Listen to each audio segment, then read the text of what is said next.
Welcome to Lived Stories, a podcast that holds space for inspirational interactions that are real about navigating the challenging journey of separation and divorce. Expect laughter and some tears. It's all welcomed because Lived Stories is meant to be a safe space.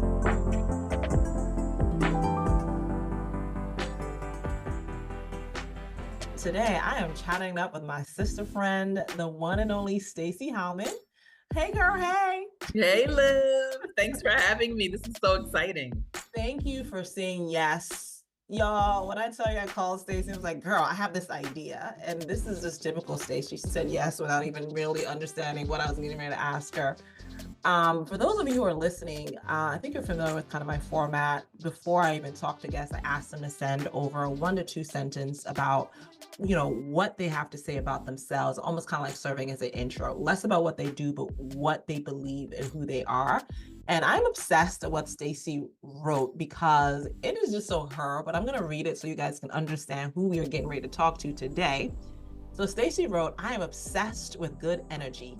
I seek it out, I surround myself with it, and I choose to be a connector of it. I am most comfortable in places where goodness begets opportunity, and I drown in places where community and connections are stifled. I like to soar with eagles that allow me to glide in their wind and time and them in mine. I mean, girl, you better write. I was encouraged by the question to think about it in that way and to be like vulnerable and honest. And I want to start exactly there about good energy because I remember when I met you for the first time, it was at Essence at this mom and pop chicken spot through our good friend Nana. Shout out to Nana. And I just want to just pause there because this is so real about you, but talk to me about good energy. What does that feel like? How do you know this is good energy? Let's start there. Wow, it's such a good question, and I think that's the thing about energy is that it's hard to define. You really have to feel it, and you have to allow yourself to be vulnerable enough to feel other people's energy, because I certainly experienced a point in my life where I was closed off from the newness of other energy, things that were outside of my area of comfort. And that has been a growth area for me, is to be able to be vulnerable in all rooms and be okay with being wrong, or even be okay with not being perceived as in my intent. But more importantly, if I am in a room, if I am in an environment of good energy, then all things will find itself in the center, Liv, where it's like, it's funny you said we first met at Essence. And so someone would assume like, oh, during the days when I worked at Essence, but we actually met at Essence on the Essence that I call my first Essence Fest, because it was the first time I wasn't working it and was actually at Essence Fest, looking at it through the eyes of like people who have been coming to this thing for so many years. And I was like, oh my God. And so to even be in this mom and pop chicken spot in New Orleans, was like midnight, 1 o'clock in the morning. Yes, I was working. I was on the other side. Yeah, I was on the other side of it. I was like, save me for work. 100%. Yeah. And totally just bringing on the newness of that, right? Of saying like, yeah, like this is what you do when you go to Essence. You actually hang out after the concert, and you eat really bad food in good places with good people, and you get up the next day and you do it all over again. So there were so many new moments about that evening itself, people I hadn't ever sat down and broke bread with. And meeting you officially for the first time, you were already a legend in my circles. Everyone was saying, "You got to know Liv. You don't know Liv. You don't know Liv. You don't know Liv." I don't know Liv. I'm gonna know her soon though, because you keep bringing it to the center, and speaking her name in these rooms about good people, good energy, right?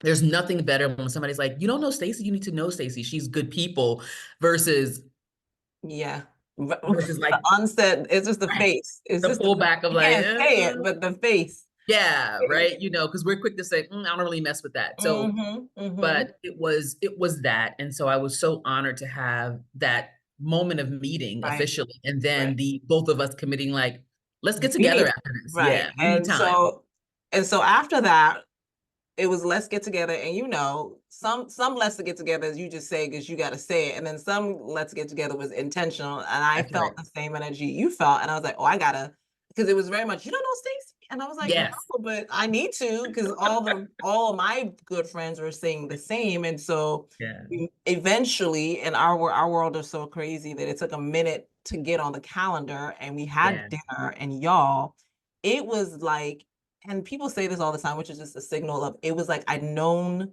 you for so long that I immediately felt safe. You felt like a soft space. And I was going through it at that time. I was in the middle of the fork in the road when I knew the marriage was ending and I was trying to Yeah. figure that out. And I just was carrying it. And I just felt so safe to be able to, like, girl. And then you shared, like, oh yeah, and it was like, well, she was meant to be in my life for this exact purpose. And so I want to pick up our conversation at that restaurant in the corner, because Yeah. they give us a corner table that you like, I took my coat off. It was like, let me take Right. my bra off. Like, Yeah. It you was dimly lit. It was it definitely like was we were in the corner of a living room or an attic, right? We right, we got real right. comfortable quick. We got real comfortable and I just opened up my heart, and it was the thing I needed, and then was met with such surprise that you said, oh girl, I've been through exactly that. And it was such a like, it's not even relief, it was such a kind of like a moment, because Yeah. then I started to turn to you for how do I? So I want Yeah. to kind of go back and have and talk through your kind of beginnings, and when you, first of all, you were married. How long Yeah. ago were you married? And talk me through, we're gonna go back in time a little bit, about that, and Yeah. when you knew it was time to end. Yeah. Oof. Sunset. Um, when you said you asked me to be a part of this journey with you, and I said yes before knowing the answer. Again, going back to energy and vulnerability and commitment to healing, Mhm. that was what my yes was about. Is that I Yeah, knew that one of the things that we've always been able to do is to align on. There's so much opportunity and space for healing that we get to create. yeah, So yeah. to answer you, so thank you again for allowing me to be a part of this journey.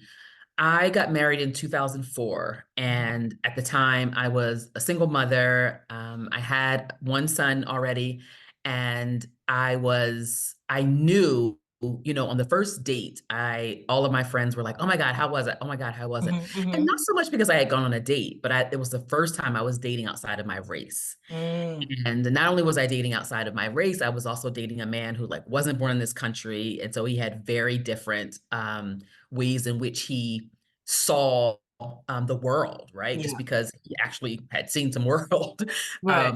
not always the case. Yeah, yeah. And so what was really interesting was that on the first date, and then when everyone would ask that question, I said, Mhm, without missing a beat, I said, it was a great date. In mm. fact, it was the best first date I've ever been on in my life. But Wow. one thing I will always know to be true, Mhm, nothing will be number one except his music. I said that. mm. I said that after the first date to anyone who would ask me the question, my close friends or Yeah, whatever. yeah. So Mhm, I knew that from the beginning. So 2 years later, so that must have been, 2002. 2 years later, we get mhm, married. mhm. We date for 2 years. We have our couple of bumps while we're dating, but we're Right, like really, really into each other. And we're like, let's do it. I was 30, so I wasn't right. like, Mhm, spring chicken young, but I also like all my friends were married. And I was like, yeah, like, what are you waiting for? mhm, So we agreed. We got married, and it was incredibly exciting. At the time, he wasn't sure that he ever really wanted to have kids again. Like I said, I already had a son. So I was like, okay, cool. Like, I don't have to do it again. If you don't want to. About 2 years in, he was like, yeah, I think I changed my mind. I think I want to. mhm. So, and right at the time when we were committing to exploring that, like we're like, okay, well, I think it was like, let's move first into a house. We lived in Manhattan. And I was like, let's move into a house, and then, we'll do it. But as life would have it, we ended up like 2 weeks later. I was like, by the way, we better move into that house fast because like I'm pregnant. So we're having a baby. We're So having a yeah, we're having a baby. baby. So we ended up moving to Jersey about, 6, 7 months later, 6 or 7 months later, and just building our family unit and life from there. Mhm. And, at the time when we got married, people are always shocked when I say this, but like, I wasn't in a place where I was like dreaming about my future. Like I had this master plan for my future. I was kind of like living in each day in real time. And I didn't know what I wanted to create for myself. Okay. Having a second child, and also at the time before that I was working for Timing, and then I went to work for Essence. I gotta say, I got encouraged real fast by the energy of these Black women who were literally creating agency for themselves in the world. Mhm. And because of that, I tapped into that energy and was like enveloped by it in a way where opportunities started opening itself up to me Mhm. at the place where I was prepared to meet it, right? And so what had I like prepared myself to do and learn and be, was opening itself up to me. And so we ended up being married, just so that I can stay on question for you as well. We ended up being officially married for 14 years. Mhm. Um, but our marriage ended at the 10-year mark. I want to just pause right there. One, I was married for 14, but it's so funny, the age of the marriage and then the ending of the marriage, y'all, it's two different things. I was Two married for different things. 14, but Yeah. year five, I was like, oh, this ain't, Yeah. this ain't something. Yeah. Now, in your something, was it something like a bump or was it like, oh, it's the end? Because So we had bumps, right? We had totally had Mhm. bumps. And because our worlds were complete opposites. Right. Like, he's a musician. I'm basically working in corporate America every day from, X to X. Mhm. And as I began to find my way into the dream I was creating in real time, more opportunities were opening themselves up. But I was also spending more time at work, right? But being the person that I am, right, I was Mhm. also taking responsibility for, hey, let's do this, let's try Right. this, let's create, let me make sure that when I'm here, I'm fully present. Mhm. Um, Mhm. I'm trying to find ways for us to like, connect, and I'm seeing Yep. like, and we've got this young baby. So, we're figuring out that new thing. And I just kept finding myself going back to day one, right? Like, Mhm. where when you're in my marriage, not when you in my marriage, I wanted a moment where I was number one in his life, right? And then I just wanted a moment where like maybe our son was number one. Mhm. And then I had to go back to, it's always your best friend who's like, well, girl, Mhm. remember what you Yeah, said. as a girl. Girl, remember what you said? And I was like, well, what did Mhm. I say? You said after the first date, you knew nothing would be number one but his music. And I was Ooh, like, damn, you said that. I said that. But you think so you forgot, I or was it forgot. a compromise? Like, I'm You, you okay with, know, yeah. I didn't believe it. I forgot, and I didn't really believe it, right? So even when she Mhm. reminded me, I was like, well, that can't be true. Like, you can't expect to Yeah. get married and have a family and all those things, and then something like that be number one, right? But it Mm. was true. Like it absolutely was, who he was, which is why I don't have an anger around it Yeah. now. Like, Right. I did have an anger around it then, because I was like, we're people though. Like, how are we not first? Yeah. Yeah. But it didn't matter. Like I knew this going in. I was made Yeah. aware of that on the first date. But what's so interesting about that is like the level of it's almost like that Maya Angelou quote of when people show you who they are, believe them. But like there's this disconnect and disbelief that like, nah, that can't be it. But that was also ego too, right? Like, Facts. I've done some Facts. ego work. So I know like that Mhm. was also ego. Like you thought music was going to be number one, but now that But I'm here, oh, right, like that's now fair. I'm right. So That's part of fair. it is that. And I think I was able to, but then once I recognized, all right, like you may not even need the top spot. So what do you need? Like be honest about what you Mhm, do need. mhm. Was that So hard for you to identify, okay, I'm not gonna be number 1?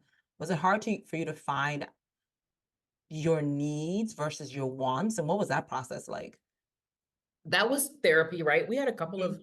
of turns at therapy, and Gotcha. that was Okay. totally Okay. therapy. And it was about, right, exactly, like Yeah. having a conversation about, all right, well, because I was able to go into that therapy session, like, you know what, I recognize that I forgot something, and here's what I forgot that, and if I'm Right. not going to be number one, and I don't think he could ever articulate, right, that That's music was always going to be number one for him, but I could feel that.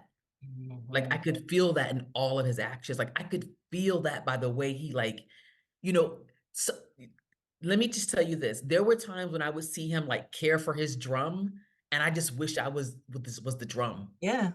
I get Like that. the way I he would touch it and like changing yeah. the skin of the top of the conga. Like I was like, damn, I wish I was a conga because the way he is touching and You massaging, wanna be beat like like I'm a drum. What? What, Stacey? I was like, he loves that thing. That is love, right? I also had to then recognize like there was a way in which he was attempting to love me. Yeah. Um, Mhm. and the hard part was when I realized after like about two of therapy that it wasn't enough. Ooh, I felt that in my heart. And then what do you do with that? You You got to be because honest. yeah, yeah. Yeah, the first thing was I had to be honest because I knew it wasn't enough for a long time, but how dare you tell somebody their way of loving you isn't enough? And you're married to them and you have, you know, children, you know, my children became our children. Mhm. And but I was, and not only was it not enough for me, he was overflowing with enoughness from me. He was as fine as they could be. He was Mhm. just, in fact, his words was, I am happy and content. Mhm. And I was miserable, Mhm. like miserable. Mhm. Sign me up for any trip, any late night in the office. Sign me up for Yep. anything other than being there, Yeah. is where I was. Mhm. And, you know, who suffered from that, you know, are my children. Mhm. Mhm. Yeah, my children. Mhm. Um, and I wanted to choose them, even when I couldn't choose us. Child, that was y'all get that? She wanted to choose them even when she couldn't choose us. That is such a brave realization and such a hard thing because essentially it's a sacrifice. And Yeah. and the reality, and we talk about real talk here, the reality of that choice is sometimes you don't choose yourself for the greater good of what Stacey just said, because in that choice, there are gonna be other choices that fall in line. Well, you're gonna continue not choose yourself for a while and knowing that, but still following through with that. And that's in my conversation with all of my sister friends who've gone through this process of separation or divorce, that knowing and holding on to that for the greater good of X is Yeah. so hard. Yeah. And one of the reasons why I think people don't leave, because you can, like, I remember I was frozen in that knowing for a minute and knowing, oh, let me stay for and not choosing myself for a long time because I also felt selfish. I was like, oh. Yeah.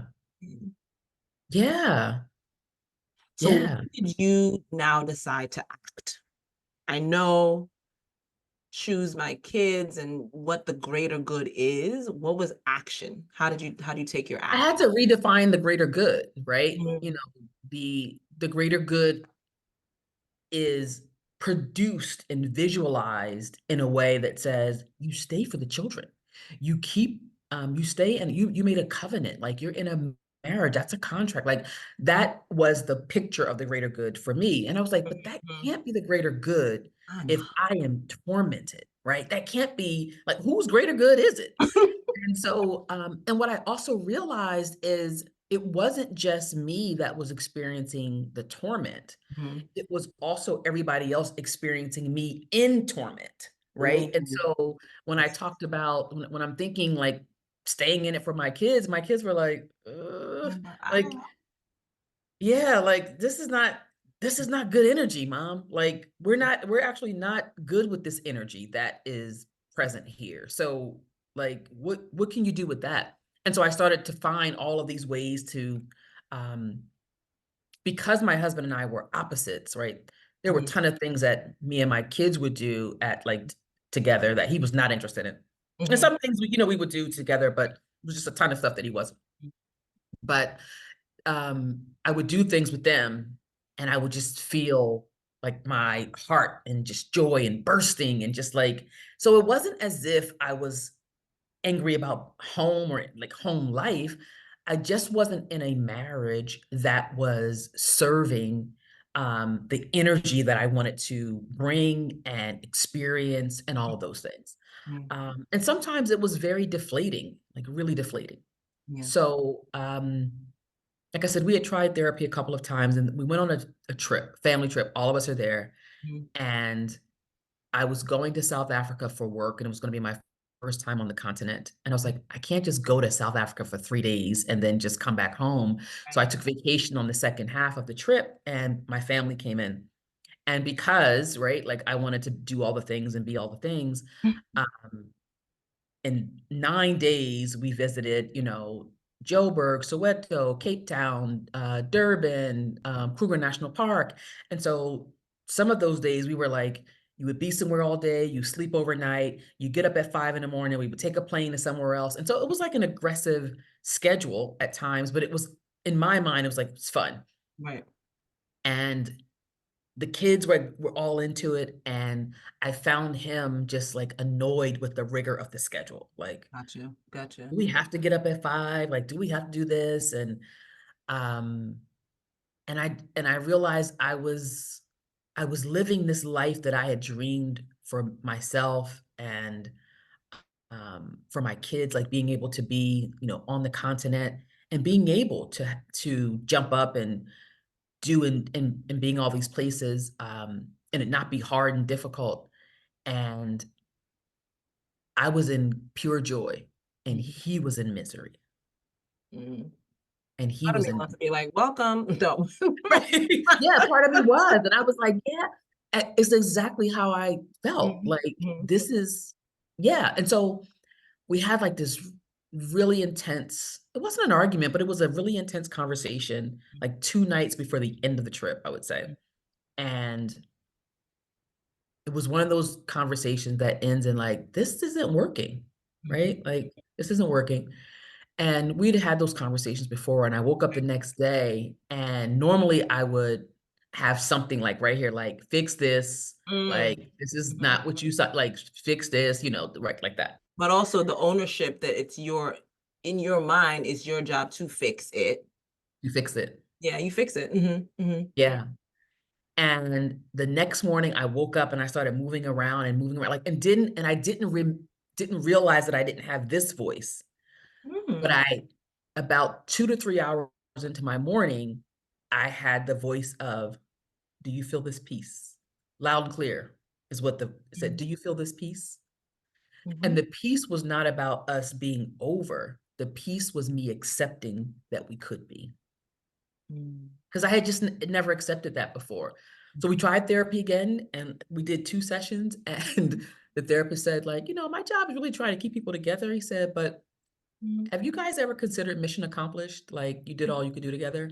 Mhm. And that was a further affirmation for me that I could let it go without the judgment of failure around it. Mhm. Um, but with the reminder of all of the things that were beautiful about the time that we had created together and, our son, our children, the experiences that we've had together, the learnings that we've had.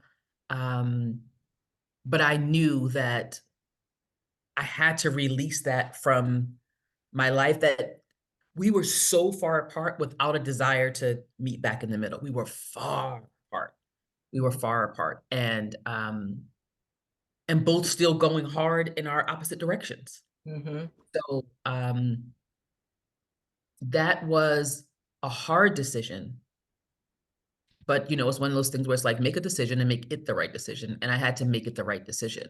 That and what I will say is nothing probably could have been worse than like making that decision and being like, but you're still miserable.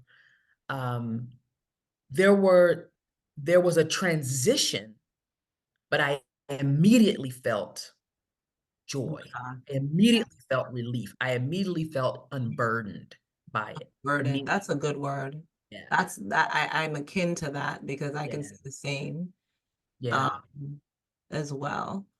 So just one key. So you're in therapy. Are you telling your friends and family what's going on and how loud were they in what you should and shouldn't do, or that you keep it to yourself? You know, this is going to sound, let me use good language here. This is going to sound a hot mess, but my friends were like, you know, I have great friends and family Right, who right. they were always sounding boards more than like you need to or you should. They were just always sounding boards. And so in this phase, they were just like, I read all that. Yeah. girl, yup, we've been just wait, listen, this, And the church okay. said, Yes, hey, it hey, hold wasn't a on, lot. They loud. were just all waiting. And then like once I said it was like done, like the last time in therapy, they were like, okay, like how's it going? Whatever. Um, and then I was like, it's done. And nobody like cheered. It wasn't like Right. that. But it was very much like, girl, like you have been You tried. hiding and um trying to you have been trying to like Frankenstein this thing together for a long time by yourself. Yeah, By yeah. yourself. So they were Shout out to supportive. the friends. Shout out to the friends who see you struggle and let you figure it out and don't judge and don't pass and don't and still are there for the picking up Still, of the pieces. still, absolutely. Right there, picking up the pieces, sweeping them, making sure everything Mhm. is, and being like, you don't need that part anymore. You don't need that Right. anymore. Because I that's love the other that. thing, right? Is Mm. like not to bring all of that baggage into the next thing. So, Mm. um, but Mhm. then the hard part came. Like, Girl, let's get into it. So the thing about endings. So you made the decision. yeah. Woo, I'm at peace. Step one was, what was your step one? Step one was we had a conversation Mhm. about it, um, and I was kind of very much like, I was a bit naive to like, so we're just gonna get a divorce, right? Like, can we do this quick? Mm. Why do like this shouldn't be hard? Like, Mhm. this is over. So like Like, whatever. yeah, Go yeah. get the papers, whatever. And I would say that was the middle of 2014. So it wasn't until 2015 where I actually made a move. We had started, we were separate bedrooms. I was Mhm. upstairs, he was in the basement, and we were literally two ships in the night. I rarely ever even saw him in the house. Mhm. Sometimes we would create moments like have a conversation or whatever, but Mhm. we were two ships in the night. And then finally I was like, let me go get the paperwork and like get this going because I know us. We will actually make Cool. this I Yeah. live upstairs, you live downstairs thing work and it'll be okay. But um it's we hadn't had the conversation with the kids yet and all of that. Mhm. Um So wait, pause for a second because why wasn't it okay for that exact scenario? There's a reason I'm asking that question where we still in the same house. I can live my like, why was that not okay for you? um So this is something that, listen, if he were ever on your podcast, Liv, I hope he would say the same, is Mhm. that I would always say to him, right, like that you deserve to be happy. Like this Right. person that you want who's like who wants to be involved in all of your things, like you deserve to have access to that person. And I deserve to have access to the person where I experience joy and happiness. Mhm. Um, but it was interesting that there's this weird, oh, I think that's the phone ringing. I'm sorry, I'm in a hotel. Do Oh, you hear it? no. Don't worry then we'll just keep Oh, going. okay. Mhm. So, it was like I felt the transition of one of us dating and then coming Mhm. back in the home and it Mhm. What we feeling like doing? cheating, right? Mm-hmm. Then also I was out with some friends and it was like Mm-hmm. some guy friends there and just guy Yeah. friends, people I knew or whatever.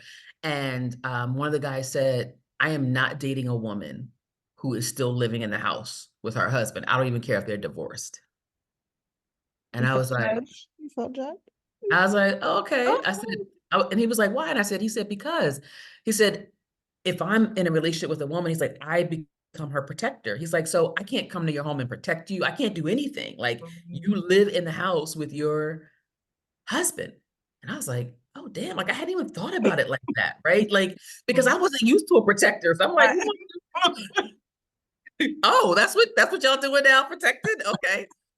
So I was like, oh yeah, but it made a ton of sense. It made Mm-hmm. a ton of sense. So I was like, yeah, let me get out of this like comfort of at least somebody's always there if I'm traveling for work, like all of those things, right? Ooh, Yeah, Stacey, girl, this is we're gonna listen, stay here for a you minute know, because how and God, this is why we're just such because it was the same exact thing for me. It was like we had the conversation, he moved to the basement, and I'm like, okay, we good. right, Until good, a friend was like, so this is what we doing? I was like, yeah, it's working. I'm traveling again, high-powered corporate person, always on the yep, go, childcare check. I don't gotta worry yep, about him and his kids yep, check. And I didn't know that that was not okay. yep, But the perspective she gave was like, so this is the model you're showing your kids? Because yeah, we brought the kids along the journey. yeah, I was like, oh, oh, yeah, I didn't yeah, think I didn't I didn't yeah, I didn't think that was a thing. But I also didn't know what to make of it because then that meant I got to solve for a whole bunch of whole bunch of stuff. how are we separating? That's right. How are That's we? right. Where he going? I started, and because you talked about like I'm the solver, I was trying to solve for everyone, That's which right. also then gave me stress and anxiety because well, you can't solve for everyone because you got to solve for yourself first. And if you can't First. solve for yourself, you're gonna be stuck. Yep. And that's what it was. I was creating a different layer of stuck. And so the guy friend who said, oh, I would never date a woman, da da da da. And then, that same good girlfriend who's always like, girl, Mm. said, Shout out to the girl. Shout out to girlfriend who say girl, girls. it's a whole sentence, Yeah. soliloquy, Yeah. essay, Yeah. prose, it's all of those things. And she said, you talked a lot about energy and the energy you wanted to create. She was like, nobody wants to come to your house. That same energy is still there. And I was like, Mm. Guilty. Okay. Mhm. so, and I was like, yeah, this was about an energy shift, not like about a separation or a divorce. This was actually about a real energy shift, giving me access to new energy, right? That would serve the life I've imagined for myself. And that Mhm. life I've imagined for myself is not about things. It really is about feeling good. It really is Mhm. about like collective, connective, good energy. And that's not what I was living in. I would go out and sprinkle it around when I was outside of my home, but when I came back in, I was still on some Mhm. finding ways to get out. Even if I had to take the kids, like, come on, let's go do this, let's go do this, let's go do that, Mhm. let's Mhm. go be somewhere else. But so that wasn't the definition of a home for me. And I had to shift that as well. So that is what was accelerating me to say, let me get out of this comfort of upstairs, downstairs Mhm. living because that's not healthy. Although we hadn't spoken to the kids, my oldest son was like, first of all, he's 17 at the time. He's like, Mm. oh, yeah, he's very clear what's happening. And Gotcha. um, and then right around the time when I went to get the paperwork, we told my youngest son, and he was like, and so he must have been 7. Mhm. And he was like, obviously. Yo, the kids be knowing. What? The kids, Yeah, for those of you who think the kids don't know, they know. Oh my God. Actually rooting for, they're rooting for it. Go ahead. Go ahead and have the conversation. He was, it was almost as if he was saying, didn't we talk about, like, I thought, I can see, what? I can see. Why are we sitting down and having this breaking news conversation? He was so confused. He was like, what? Mhm. Mhm. Yeah. Mhm. Okay. And and it was still a transition for him, right? By the time we actually got through the divorce and all that, it was still a transition for him. I'm not going to say it was like super easy, but kids are far more resilient and flexible than all the things that we, well, what if they think, and what if they, and all the if thens and what ifs were like not his reality, right? But what he really just wanted, to be honest, was he didn't want to ever have to leave home to go to another home to pretend that that other place was his home. Like that is the, to this day, he's still like loves spending time with his father, but he's like, I don't feel like going somewhere else to act like that's also my home. Like that's his thing. That's it, Mhm. you know? Yeah. So in the unpacking, I want to get tactical real quick. So like, Yeah. because there are things that like people are figuring out in the knowing. Now it's like, how do I remove the layer to seek out good energy that made me feel good? Yeah. How did you approach? So there's the law, finding out Yeah. the law. Now, was it a Child. shock for you to learn? So we live in New Jersey, y'all. So, Ooh. and for those of you who are listening, Staci's face was like, rude awakening, folks. Whatever the law Mm. says and dictates about the person who makes the most, man, woman, indifferent, Yeah. is the person who makes the most is the person responsible for a lot. I That's remember right. when I found out I was hurt and I called Staci and Staci was like, girl, go ahead and be hurt, but go ahead and do it. Because I needed I needed to accept. And Yeah. I really was for like, oh, I ain't fitting to fight. No, I wanted to potentially fight because it didn't feel right. Yeah.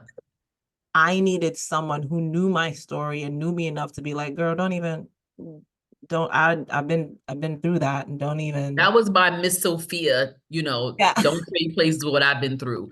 Because I lived through months of being enraged by that fact. Yeah. I was enraged. I Yeah. was so angry. I was so hurt. I was so mad. Um, I had like, thoughts like Mm-hmm. I was Mm-hmm. upset. I Mm-hmm. was really, really upset because um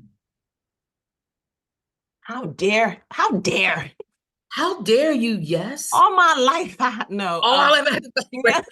But that's exactly what it was. It was like Yeah. I Yeah. literally am in constant commitment to not just me being okay, but for everybody being Yeah. okay, Yeah. Mhm.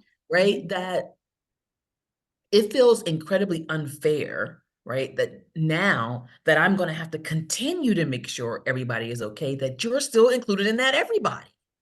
Yeah, yeah, that is one of the hardest realizations depending on so you got to know the law and know the ins and outs of that, but also to be ready to accept that and deal with that. And that's when Yep. you need your friends and your family and some folks who this podcast because Right. I remember Yeah. being so, I'll use your word, enraged that how I have to now solve for you too. And I struggled with that for a Yeah. minute. Yeah. Yeah.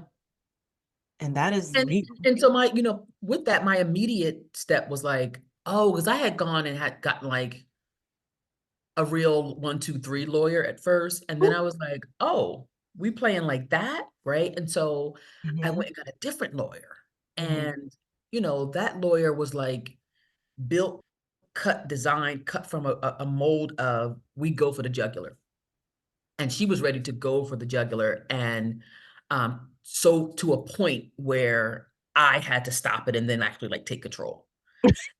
I did. I was like, like you. Oh, you finna, oh, you I gonna was like, kill? Oh, we killing yeah, people? yeah. People dying? And so, right. She was like, yeah, Right. it was like, remember, my husband wasn't born in this country. So Mm, he was like, mm. sound like to me, he Oh, need to be deported. And I was like, whoa, whoa, whoa. Like, that's my son's father. Like, she was mm, going.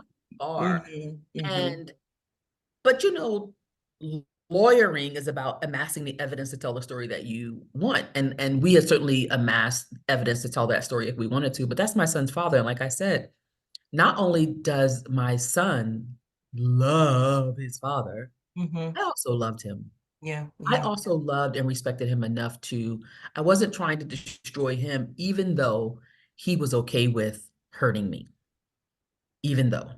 Uh, Pause, because I think we need to let that breathe for a second, because what I just heard you say is Michelle Obama talk about when they go high, when they go low, we yeah, go high. That's yeah, that same mentality though, because you knew without a shadow of a doubt the things that were most important to you, and your boundaries of not going low. that's right.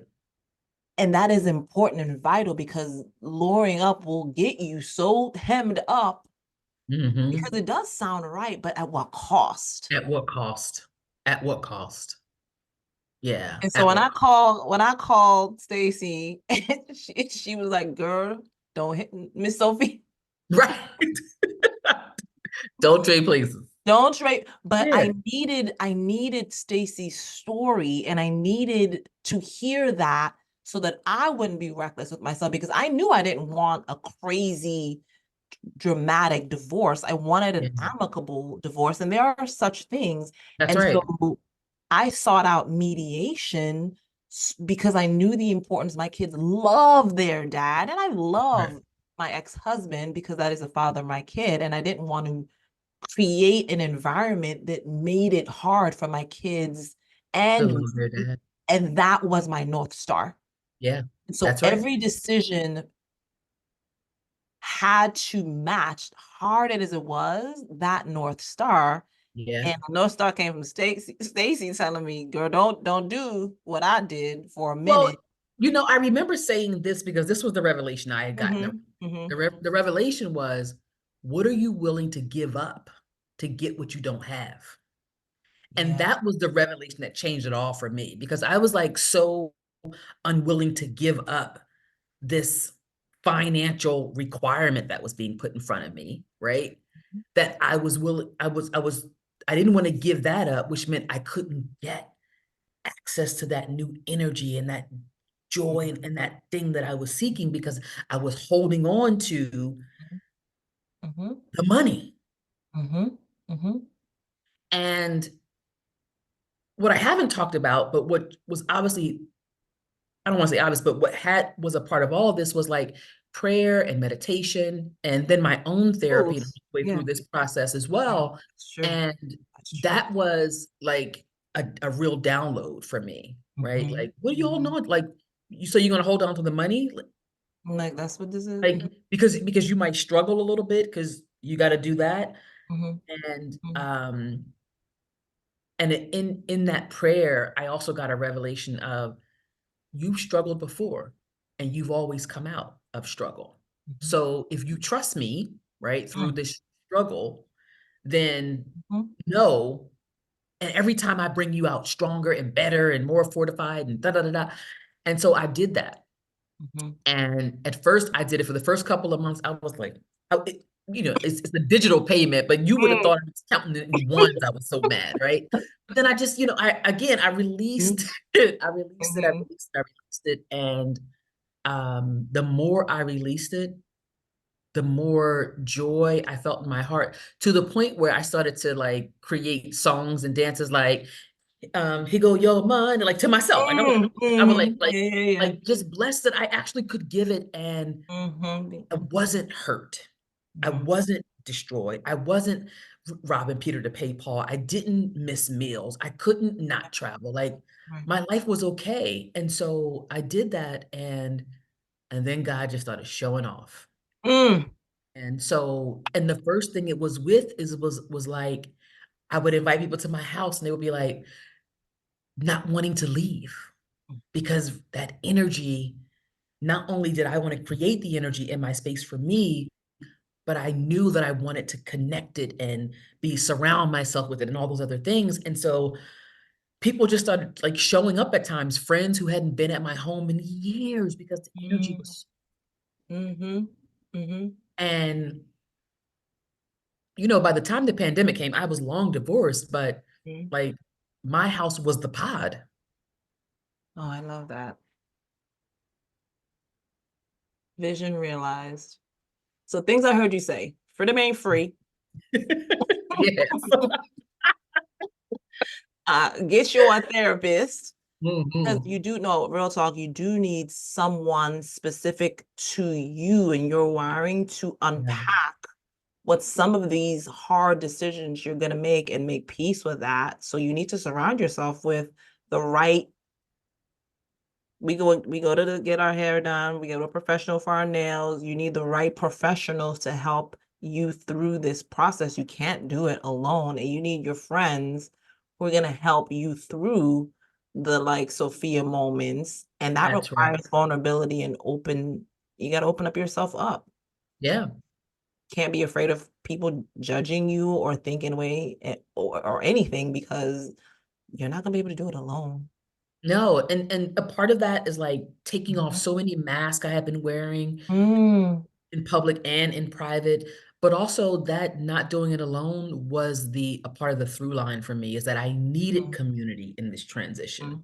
Mhm. I had gone through a period where I couldn't cry. Like I literally I would be like I could watch things that I could feel like the crying inside, but I couldn't create tears. And I Wow. was so like, what is going on?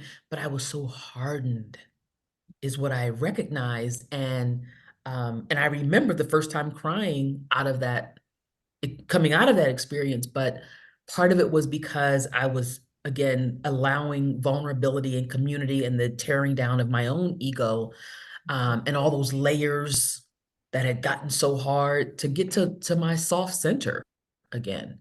Um, and be vulnerable enough to let my eyes sweat, you know? Like that's the simplicity of the journey I was on. Wow. I think you're hinting at grief in a sense. And so, what was that process like? The Because it grief, sounded like, go ahead, go ahead. no, no, no, go ahead. I'm sorry. No, Ask your question. it sounded like you didn't even realize you needed to grieve because you were hard and you're just going to tough it through. Because sometimes we feel like we have to just be hard to just anchor down and tough through. And there's a softening that needs to happen. So now you're soft, and now you have to grieve a loss of a relationship, of a Yeah, future. yeah. What was that like for you, and what are some of the things you did to put that at bay or to lean into that?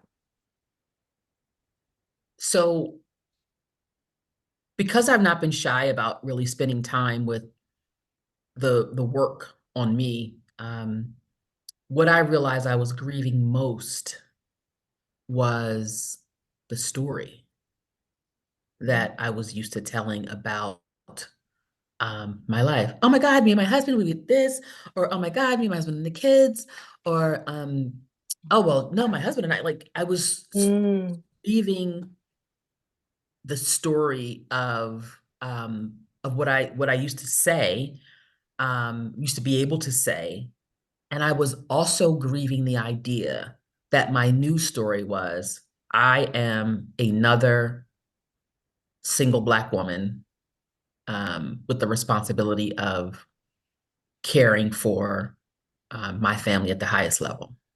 Mm. And that part was hard. So I wanted to like, I started practicing new stories. Mhm. And then again, in doing the work, I realized like the story is another armor, though. That's another thing to layer on top to not be honest about what it really is, the truth, right? Or this version of the truth I'm choosing. And so I had to remove that version of the truth that was so empowered and in that moment and be like, I'm actually a vulnerable woman who am living this day for the first time. Wow, Stacy. What I didn't hear you say is that I agree with the marriage. That was I didn't. But that's so I honest yeah. because, and to kudos to you for doing the work, the inner work, the ego work, the child work to get to the understanding of what that was. Because so many of us think the thing you're going to miss is the marriage, but the deal you're dealing with yourself and the things you used to tell yourself about the situation, Yeah. and you're grieving the lies you told yourself. For real, for real. That's the for real and the for real. Yeah. Yeah, that part. Girl, I'm like you, that you sit in church and you're like, ooh, that hit me, that hit me in the back of It my is neck. I gotta, dead yeah, center. yeah. So talk Yeah. to the woman who's trying to grieve through, or the person, because gender equality. Yeah. Well, right. For sure. You know what? Sorry. And everyone's separation and ending is for different reasons, right? Mhm, I mhm, remember being in court and not court, we were in a mediation, and the my ex-husband's attorney said, well, did you ever have any feelings that there could be infidelity? And he was like, don't do that. So my ex-husband, he said, don't do that. That was never our issue. mhm, Um, we still trust each other, right? mhm, Which mhm. was true, right? And I'm married to a man who comes home at 3 or 4 o'clock in the morning after playing gigs, right? Like Yeah. that wasn't our issue.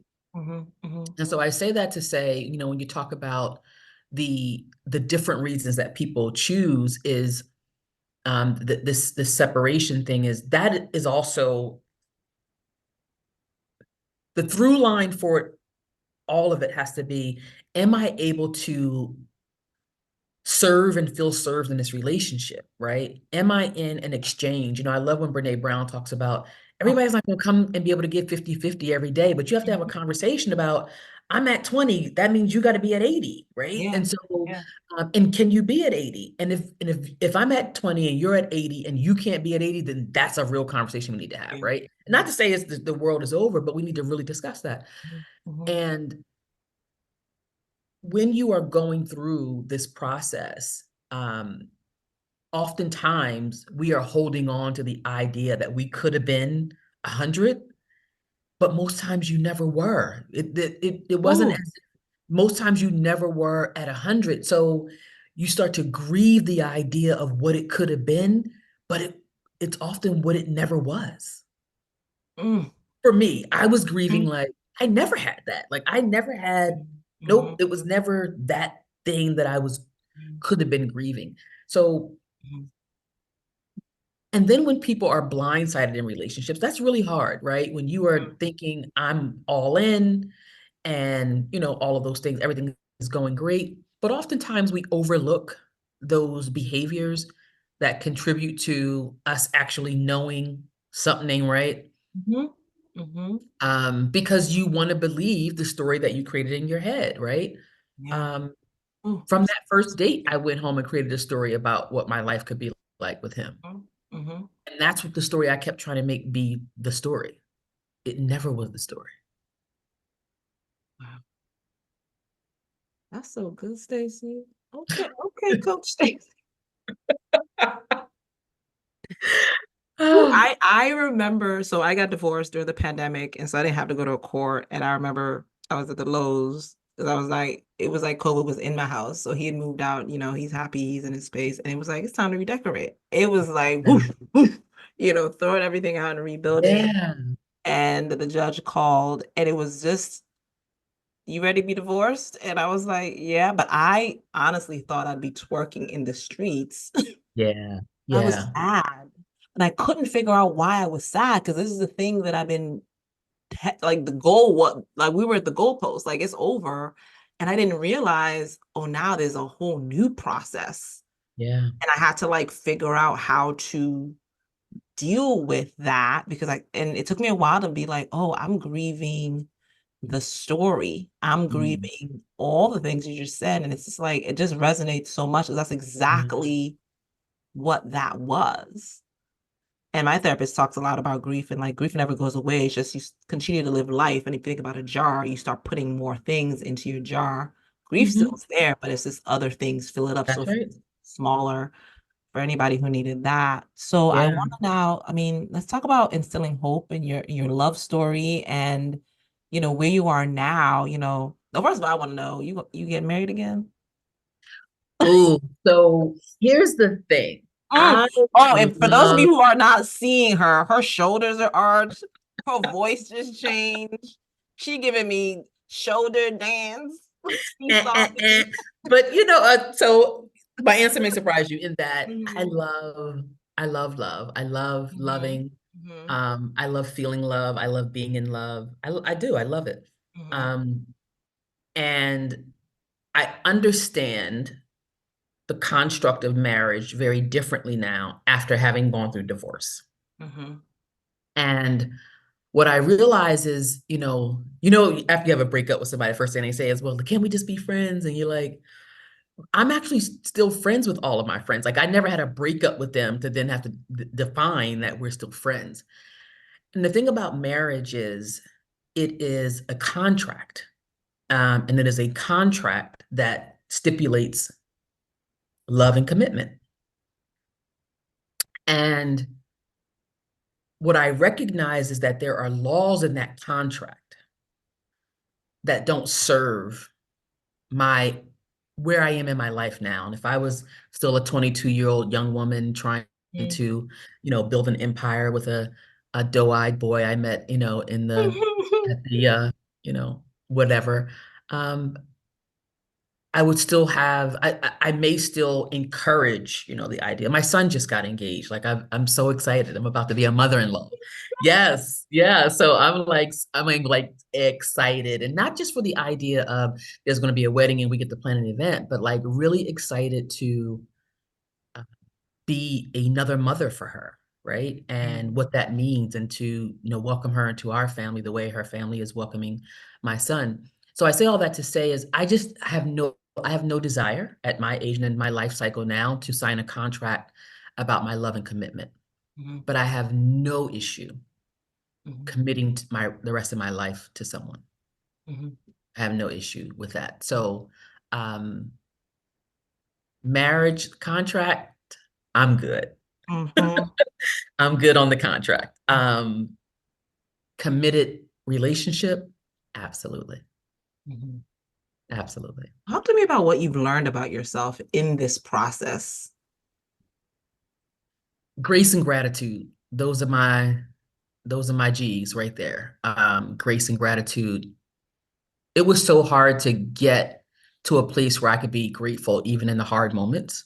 Mhm, Um, because I always wanted to point out all the stuff that was going wrong still. And I learned grace and gratitude went together because, again, every day I'm living this day for the first time. And mhm, so I don't have any practice of today. I have practice at being me, but I don't have practice of today, me being today. So those two things always have to go together. So I have to give myself grace. So when I feel myself stumbling and um, being a little off-centered, or um, even me owning bad energy, um, I try and recognize and give myself some grace, take a step back and say, hey, um, is this how you want to show up today? That's one. mhm, And the other is, again, like that gratitude piece, really being thankful for the relationship that I have with God, mhm, um, to be able to stop and just give thanks and pray and commune, and also have a circle of people who, I can talk about a relationship with God and nobody's like, girl, ain't nobody doing that. Like everybody's like, yeah, like, oh, did you hear? Oh, let me send you this word. Oh my God, wait till you see mhm, this. Oh, look at this passage. Oh, I just read this mhm, for the first time like this today. Like, did you see this? Did you hear this? And be connected in that way. So I'm so grateful for my life. And none of it is about like things. It mhm, is really about um, that feeling you had when we sat in the corner mhm, of the dimly lit place and you were like, let me just get comfortable, is like being that mhm, is what I've learned is my superpower, is creating comfortable, soft spaces and places because most people do see me from the onset of like, oh, she's hardcore, she's about her business. But I'm actually like, I'm a blanket. And I like to wrap people in that blanket and then say, get comfortable, you know? So that's what I've learned about myself is I'm a nurturer in that way. And I know how to give and receive. Yeah. 100%. That's so true. I'm gonna steal your G and G. Those are my G's. I was like, did she gonna ask that question? She did not know I was gonna ask that question for the listeners, but that's just so Staci. Well, girl, that's our I mean, how are we ending? But that's our time.